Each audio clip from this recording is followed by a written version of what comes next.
Hello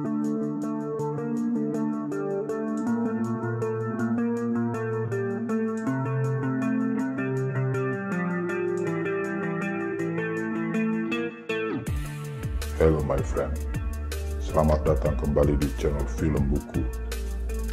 Video alur cerita kali ini mengenai sebuah film yang super sadis, dipenuhi dengan adegan yang super ekstrim. Disarankan jangan sambil makan sembari menonton film ini. Pembunuhan brutal terjadi di sebuah jalur subway. Bloody cheesy bloody my friend. Penuh darah, terlalu sadis untuk menjadi sebuah kenyataan. Korban seorang pria dengan tangan terikat di belakang oleh kawat berduri, lidah yang menjulur dan terkunci dalam pengapit yang tergantung. Berdiri di atas sebuah bangku kecil, pria itu meronta-ronta kesakitan, berusaha melepaskan ikatan kawat berduri dari tangannya. Di depannya terdapat sebuah monitor televisi dengan tayangan sosok misterius yang memberikan instruksi agar pria ini melompat dari kursi sebelum kereta melintas dan menabrak tubuhnya. Sosok misterius dalam tayangan televisi tersebut terus memaksa supaya pria ini melakukan apa yang diperintahkannya. Sosok misterius ini ingin agar lidah pria tersebut putus dan lepas dari mulutnya, karena lidah pria ini banyak membuat dusta. Pria ini diliputi kepanikan dan kesakitan. Tatapan matanya pun mulai memerahkan kelopak matanya. Dalam usahanya meloloskan diri, kereta dari depan yang melintas kencang tak terhentikan menabrak pria tersebut. Pecah hancur berantakan dengan organ-organ tubuh yang berserakan di jalur subway. Pihak kepolisian mulai menangani kejadian sadis tersebut. Diawali dengan menerima laporan bahwa telah terjadi pembunuhan terhadap gelandangan di subway. Z.K. Banks, petugas kepolisian yang mendapatkan tugas untuk menyelidiki kejadian tersebut, bersama partner barunya William Shank pergi ke TKP untuk memulai penyelidikan. Saat di TKP, Z.K. mencurigai bahwa korban yang terbunuh secara sadis itu bukanlah seorang gelandangan. Z.K. dan William kembali ke kantornya, dan Z.K. mendapatkan sebuah paket dari orang yang tadi kenal. Paket itu berisi sebuah flash disk. Z.K. pun menghampiri meja William dan menggunakan komputer William untuk melihat isi flash disk tersebut. Ternyata, flash disk tersebut berisikan sebuah file video. Z.K. bersama petugas polisi lainnya menyaksikan tayangan video tersebut. Sebuah tayangan yang menayangkan sebuah tembok dengan coretan spiral dan suara sosok misterius yang mengatakan bahwa ia ingin membantu memperbarui kepolisian metro untuk mengingatkan sumpah mereka terhadap rakyat kota tersebut. Dan seorang petugas dari kantormu menolak untuk diperbarui. Dia bukan orang terakhir dalam permainanku.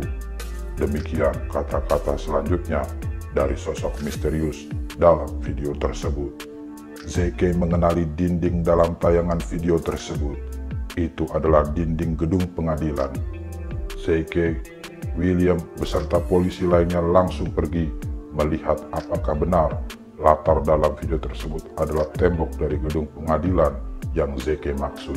Sesampainya di sana, dan ya benar, dinding yang sama seperti dalam video mereka temukan.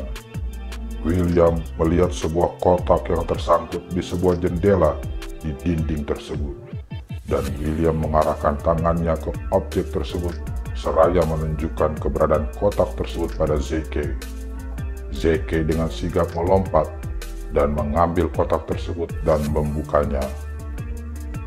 Z.K. dan kawan-kawan terkejut melihat isi dalam kotak tersebut. Sebuah lidah dilingkari sebuah lencana dengan nomor 453, dan itu adalah nomor ID rekan Z.K. bernama Marv Boswick. Ternyata benar dugaan Z.K.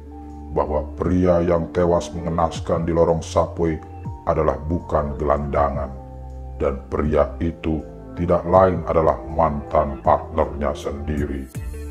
Tim pun dibentuk untuk menangani kasus tersebut dan Zeke ditugaskan sebagai pemimpin tim.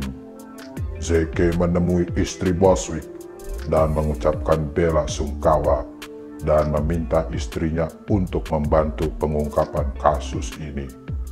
Sesampainya di apartemennya, Zeke merasa aneh sebab dia menemukan pintu apartemennya tidak terkunci.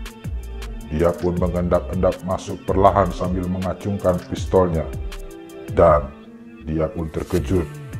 Yang ditemukan di dalam apartemennya ternyata ayahnya sendiri, Marcus Banks, mantan pemimpin di kantor polisi yang sama tempat di mana Zeke bertugas.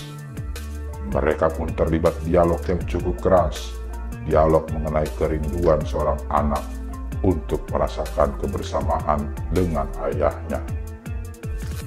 Lalu ayahnya mengajak Zeke untuk makan malam di tempatnya.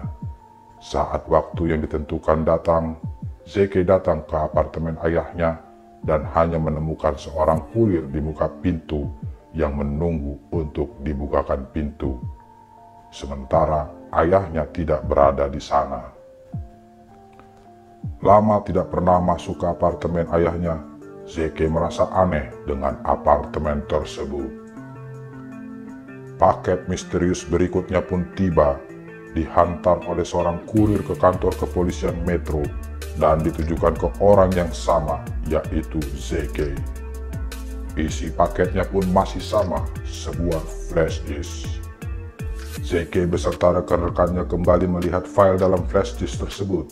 Sebuah video dari sosok misterius berlatarkan sebuah mobil pickup dengan coretan yang sama seperti yang terdapat di gedung pengadilan. Sebuah coretan spiral yang berlokasi di bawah jembatan.